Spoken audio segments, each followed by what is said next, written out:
Nous sommes dans le site drangélique.free.fr dans une série de leçons de philosophie à l'école du Père Marie-Dominique Philippe.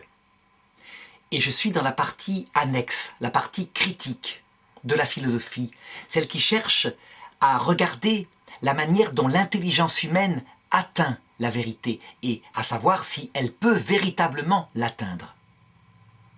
Dans cette partie critique, je voudrais aborder quelque chose qui vient nuire très souvent à l'accession à la vérité et qui pourtant est un mécanisme extérieur à l'intelligence prise en elle-même en général. C'est plutôt de l'ordre d'un mécanisme affectif, ce que j'appellerais le conflit d'intérêts dans la recherche de la vérité. Comment est-ce que des conflits d'intérêts peuvent nuire à une recherche sincère et honnête de la vérité? Ceci est valable non seulement dans le domaine des sciences modernes, qui font partie de la philosophie puisqu'elles cherchent la réalité à travers une méthode naturelle de l'intelligence, mais aussi à travers le domaine de la philosophie, qu'elle soit réaliste ou non, dans les universités actuelles. Alors, je dirais que pour analyser ces conflits d'intérêts, je les repère en 3 domaines particuliers. Le premier, et qui est le plus visible extérieurement, qui je dirais est le plus facile à contrer, à dénoncer en tout cas, c'est le conflit d'intérêts financier qui peut arriver dans la recherche scientifique et philosophique. Le second, c'est ce que je qualifierais d'un conflit d'intérêts lié à la gloire, à la notoriété, donc un conflit d'intérêts qui lui aussi est affectif et qui peut véritablement nuire aussi à la recherche de la vérité. Et le troisième, qui est plus subtil à comprendre, qui est plus subtil à analyser, mais qui sans doute est le plus catastrophique, je dirais, c'est le conflit d'intérêts idéologique.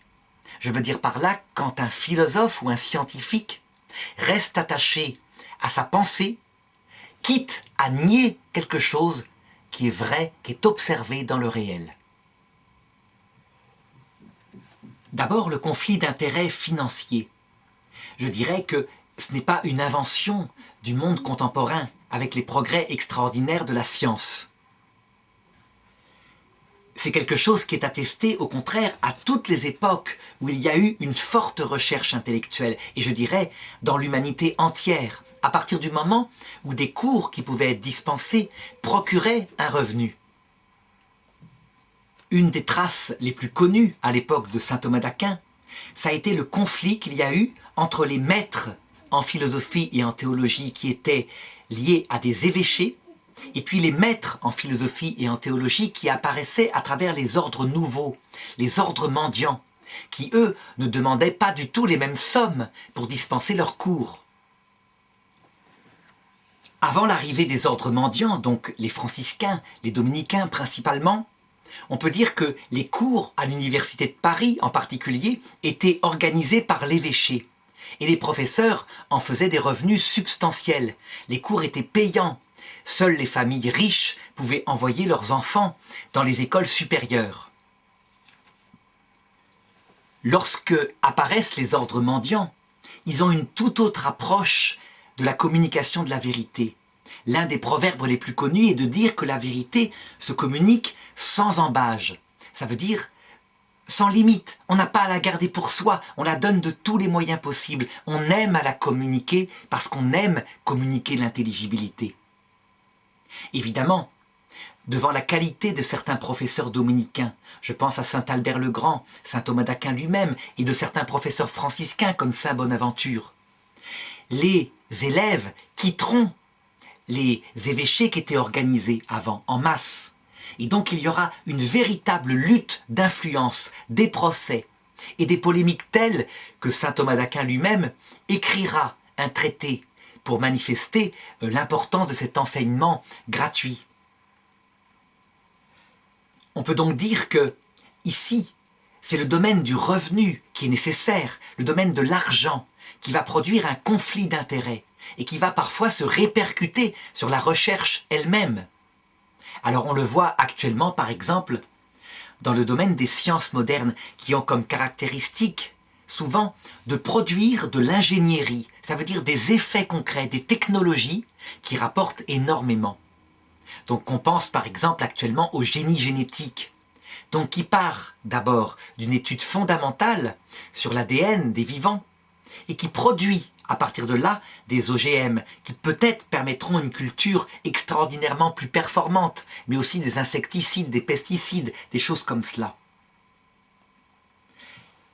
Le fait de gagner de l'argent est un stimulant pour ce qui concerne l'invention de nouvelles choses. C'est évident que l'ingénieur qui ne fait pas partie d'une entreprise particulière et qui a trouvé un nouveau procédé, c'est l'intérêt pour l'argent qui le motivera à trouver quelqu'un qui puisse commercialiser cela, développer son produit. Cependant, dans le domaine de la recherche fondamentale, l'argent peut parfois aussi devenir quelque chose qui nuit véritablement au progrès de la vérité, en ce sens que, par une concurrence déloyale, il peut arriver qu'on empêche à quelqu'un qui est jeune, qui est innovant, qui a trouvé quelque chose qui bouleverse une connaissance particulière, de percer.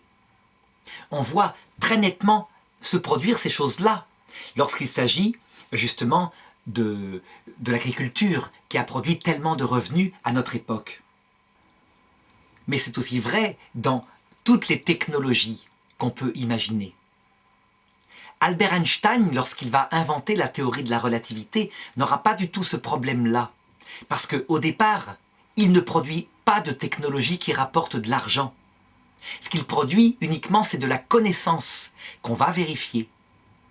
Mais par rapport à cette connaissance qui n'a pas rapporté des milliards à Albert Einstein, va pouvoir apparaître un deuxième conflit d'intérêts possible et qui est tout aussi puissant que le domaine de l'argent. C'est le domaine de la notoriété, de la gloire. Et je dirais que dans le domaine de la recherche française en particulier, où les chercheurs ne sont pas payés, comme en Amérique, des milliers, des millions d'euros, mais sont plutôt payés par la notoriété qu'ils obtiennent, par les prix, par les récompenses. Eh bien, on voit très souvent apparaître ce conflit d'intérêts-là, avec sa nuisance. Ça a été décrit très particulièrement par rapport au phénomène qu'on pourrait appeler des grands patrons des services hospitaliers, à savoir quelqu'un, un professeur de médecine, qui, sous son service, va découvrir un jeune qui a des intuitions radicalement innovantes, différentes par rapport à ses pratiques.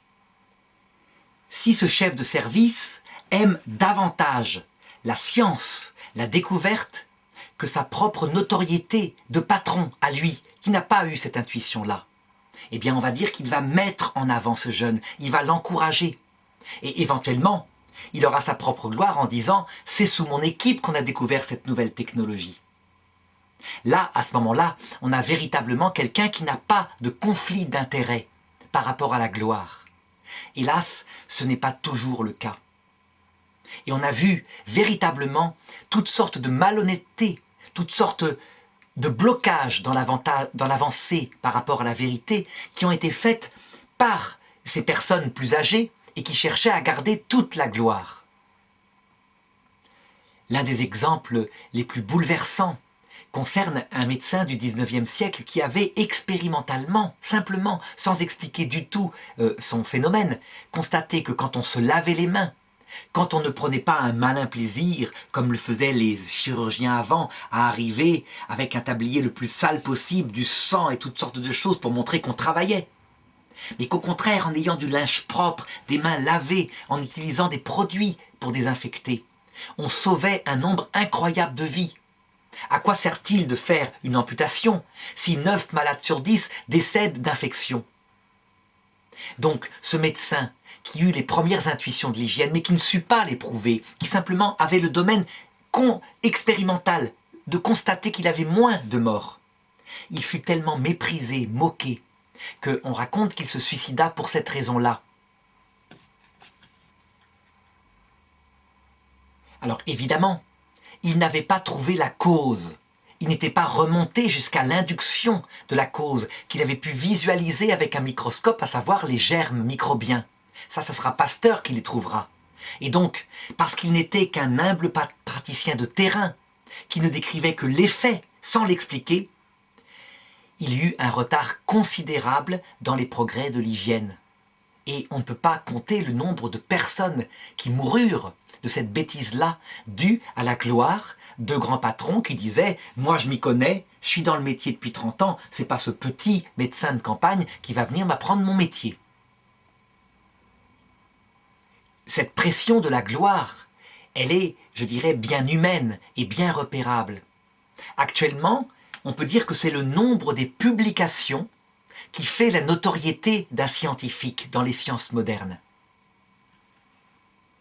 C'est aussi leur qualité dans des revues, je dirais, qui ont un comité de lecture, c'est-à-dire qui ont une notoriété et une qualité de sérieux. Le problème, c'est que on ne peut pas faire fonctionner la science par cooptation autour de personnes qui elles-mêmes ont une certaine renommée. Il peut arriver que quelqu'un ait une intuition scientifique alors qu'il n'est pas du tout dans le métier, et ça dans n'importe quel domaine.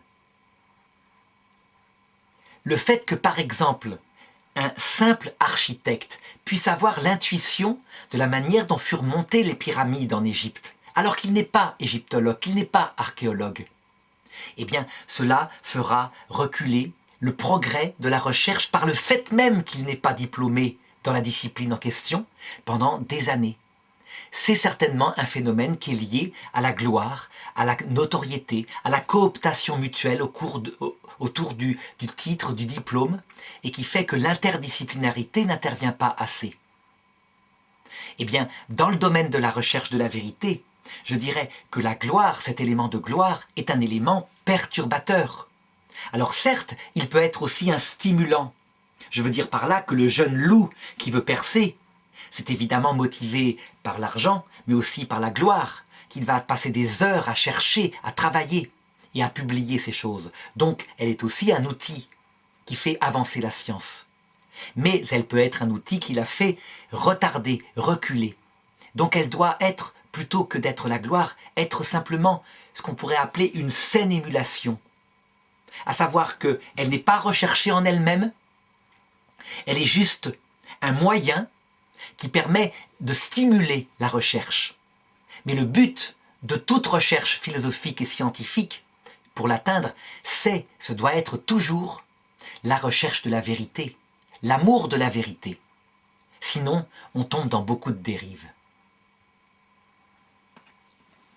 Alors, je voudrais enfin analyser une troisième cause de conflit d'intérêts, beaucoup plus subtile et, à mon avis, certainement beaucoup plus grave en conséquence, au cours des siècles. Une cause qui a fait retarder la science avec beaucoup plus d'efficacité que les deux choses que je viens d'indiquer et qui, en réalité, sont ambivalentes. L'argent et la gloire peuvent aussi stimuler la recherche.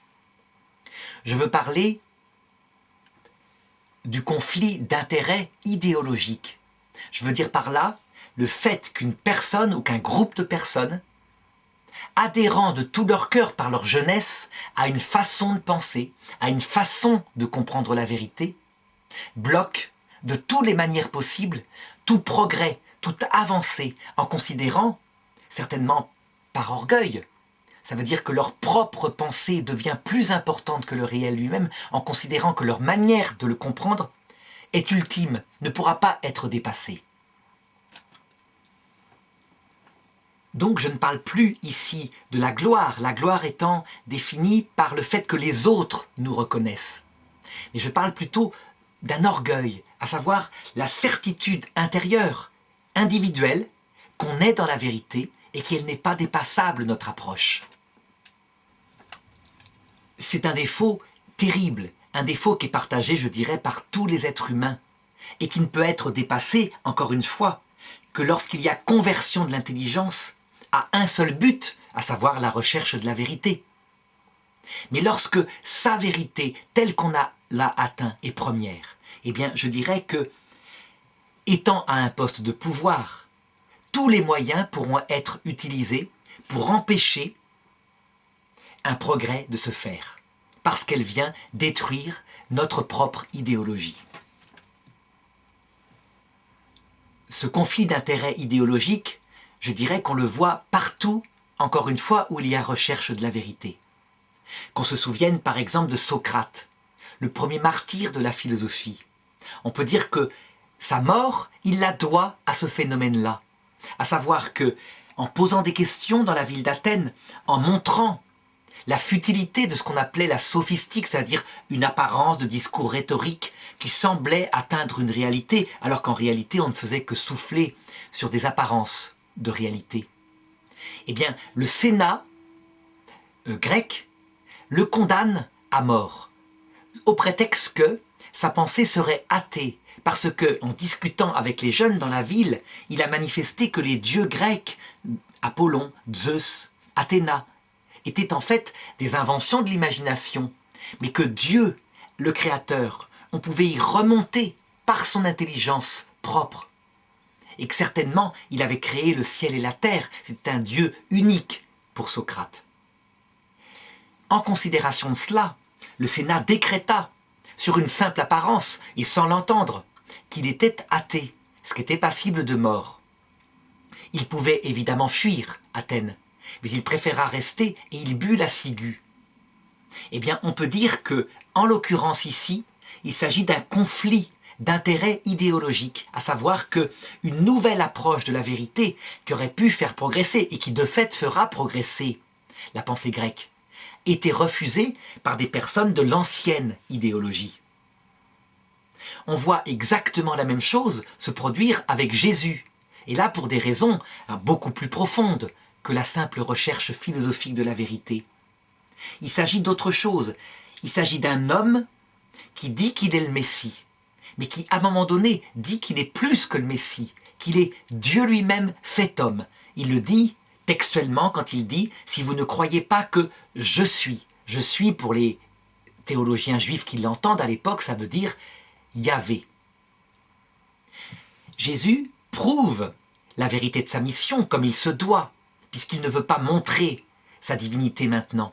Il la prouve par des signes, par des œuvres, qui sont manifestement de Dieu. Je veux dire par là que ressusciter un mort, faire repousser un membre, les théologiens juifs savent parfaitement que ça ne peut être fait que par un homme de Dieu. Et pourtant, ils le disent à Jésus. Nous ne voulons pas te crucifier parce que tu aurais fait des œuvres, mais parce que toi qui n'es qu'un homme, tu te fais Dieu. C'est ce que rapporte textuellement Saint Jean. On peut dire qu'il y a là quelque chose qui dépasse la conception théologique qui se sont forgées. Il y a donc un conflit d'intérêts idéologiques, d'autant plus que Jésus ne se prive pas d'attaquer leur propre moralité à ces chefs du temple. Certains des chefs des Juifs, théologiens eux aussi, en faisant le raisonnement suivant, en disant « Il a fait des miracles qui ne peuvent venir que de Dieu. Il dit qu'il est Yahvé, donc je le suis. » préfèrent suivre la vérité plutôt que leurs propres convictions qu'ils avaient auparavant. On peut dire que ceux-là ont comme maître l'observation du réel, les œuvres que Jésus a faites, et non pas une théologie qu'ils avaient structurée dans leurs écoles. Mais ils sont extrêmement rares, et cela vaudra à Jésus la mort, on peut le dire encore une fois. Ce qui est fameux dans ces deux exemples que je viens de donner, c'est qu'en fait, on voit que après le drame qui se produit, le conflit idéologique, il est gagné par la vérité qui était supérieure. Je veux dire par là que l'ancienne école, face à la réalité de ce qui s'impose, elle est dépassée.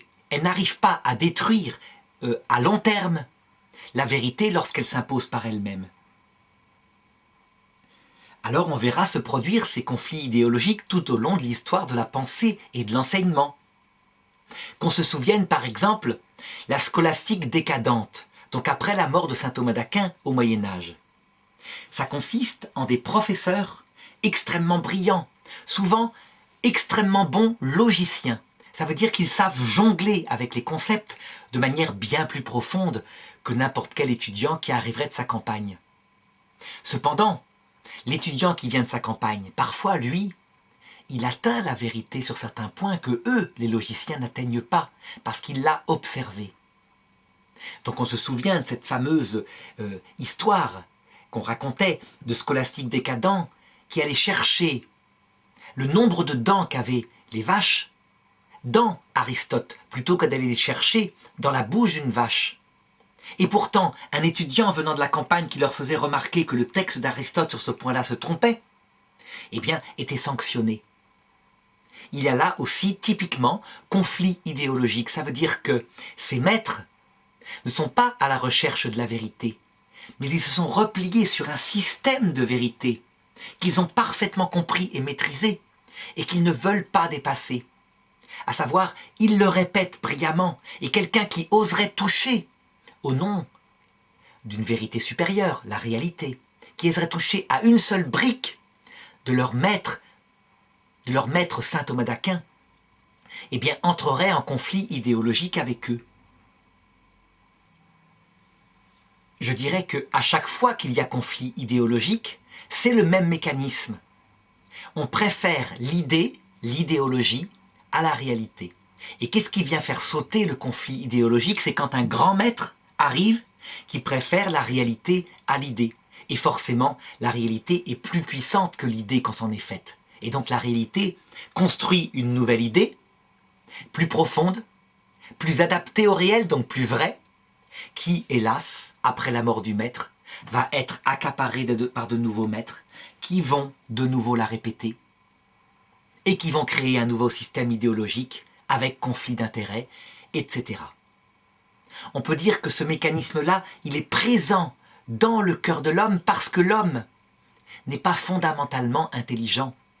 Il y a plus de perroquets que de grands vivants qui préfèrent avoir comme maître le réel plutôt qu'un système qui est tellement facile à maîtriser quand on l'a étudié depuis sa jeunesse. L'Église catholique elle-même subira de plein fouet ce genre de conflit idéologique. On se rappelle de l'affaire Galilée. L'affaire Galilée qui, en fait, quand on l'étudie, n'est pas tellement au tort des théologiens de l'époque, parce qu'en réalité, ils étaient ouverts à la pensée de Galilée. Ils n'étaient pas contre que le soleil soit au centre de l'univers. Ils demandaient simplement à Galilée de, pour le moment, le poser comme une hypothèse scientifique, et lui le posait comme une certitude.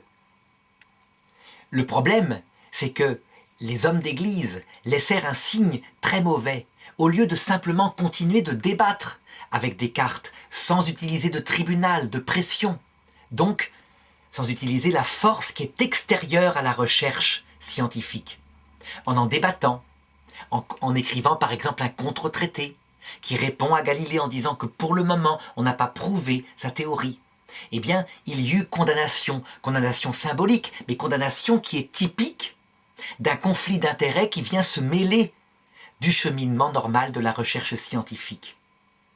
Alors, ce conflit d'intérêts-là, dont se rendirent peut-être en partie coupables les hommes d'Église de l'époque, il est mis sans arrêt en avant pour en accuser entièrement l'Église, alors qu'en réalité, il est présent dans tous les êtres humains, catholiques ou non, et qu'il continue d'avoir lieu maintenant.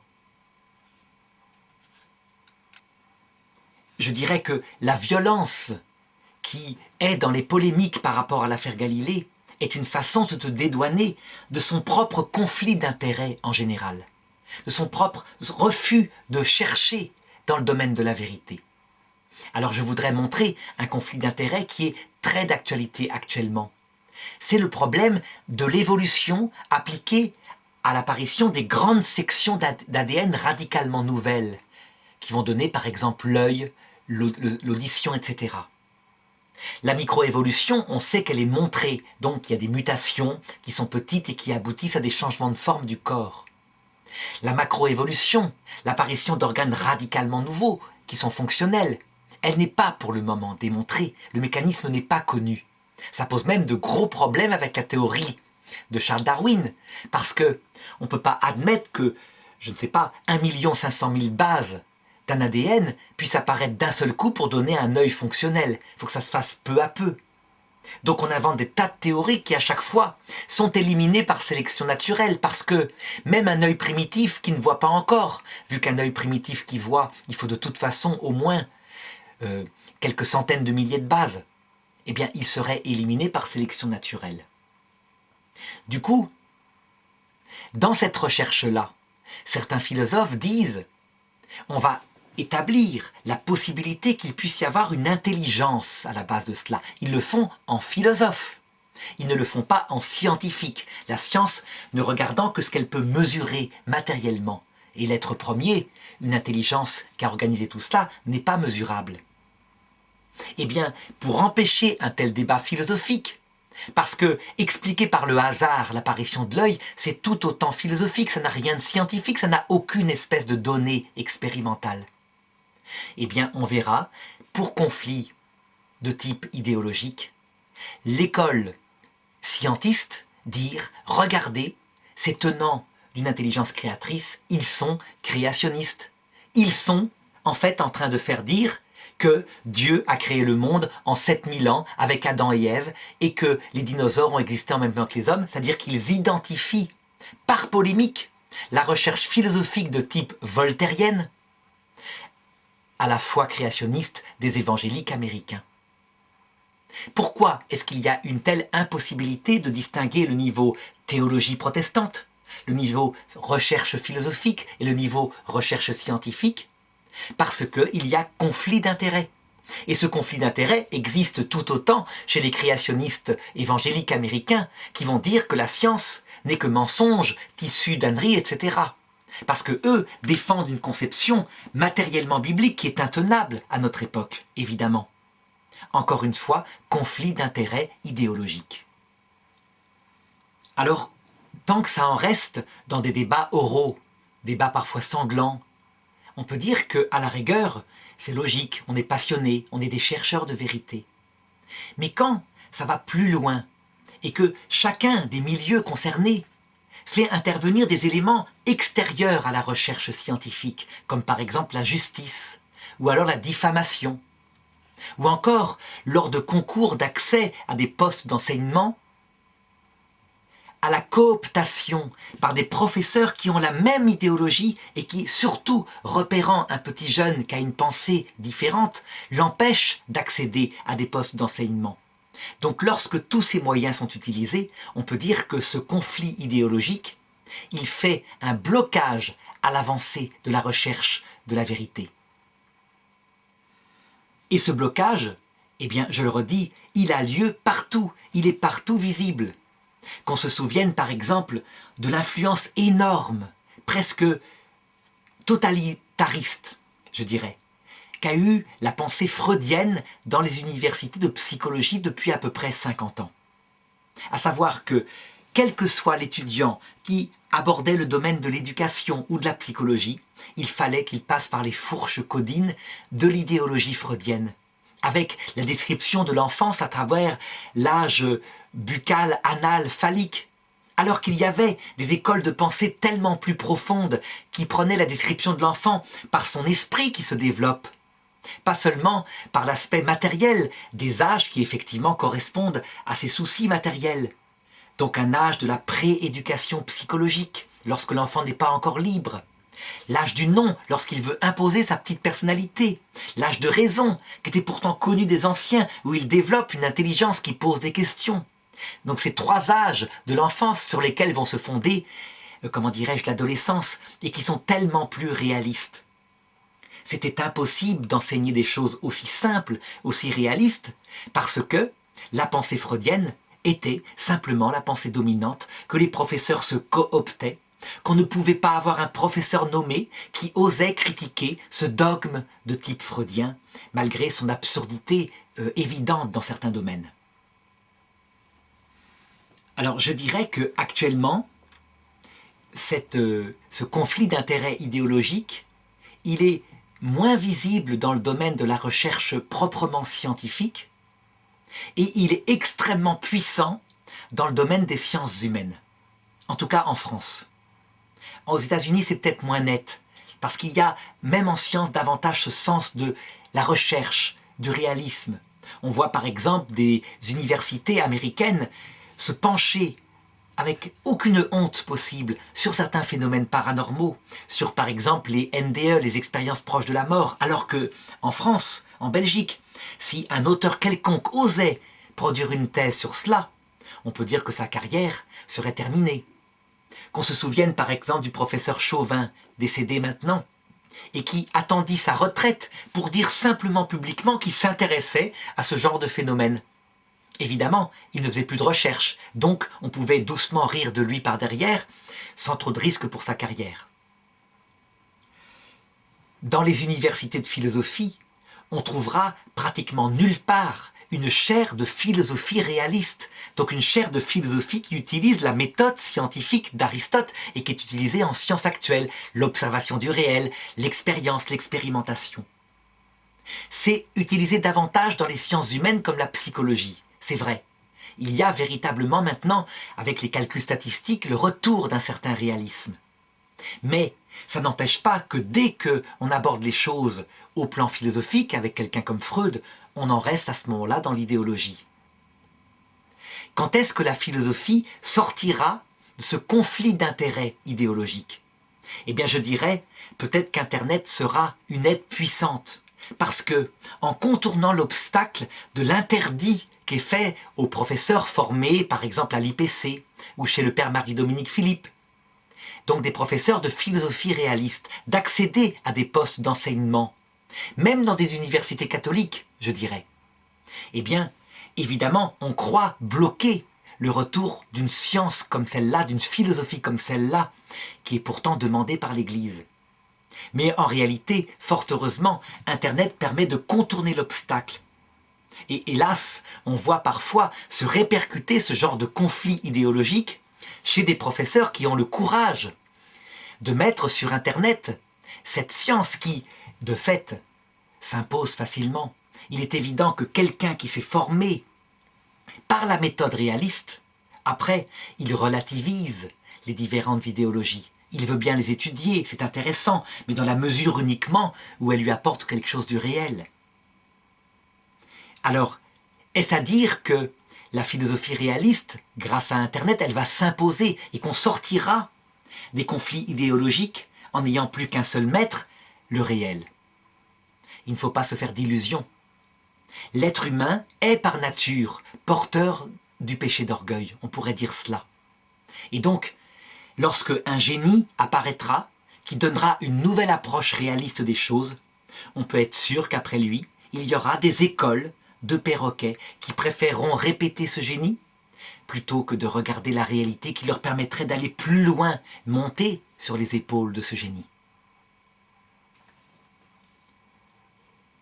Dans une approche critique, qui est l'objet de ces leçons, cette leçon que je suis en train de faire, on voit à quel point il est important d'avoir ce sens critique sur soi-même, d'analyser, je dirais presque par un examen de conscience morale, la motivation première qui nous fait faire de la philosophie ou de la science. Si c'est l'argent, si c'est la gloire, si c'est le fait de briller en société, si c'est le fait d'avoir raison intellectuellement, eh bien il y a conflit idéologique par rapport à notre propre vocation. Et je dirais que tôt ou tard, eh bien notre maître ne sera plus la vérité, mais plutôt ce qu'on a découvert à un certain moment et qui nous a exaltés et qu'on arrive à donner à des élèves en admiration. Ça, il faut à tout prix l'éviter. Et pour l'éviter, le seul moyen, c'est d'avoir toujours comme seul maître la recherche de la vérité. Le réel étant le maître de toute cette recherche.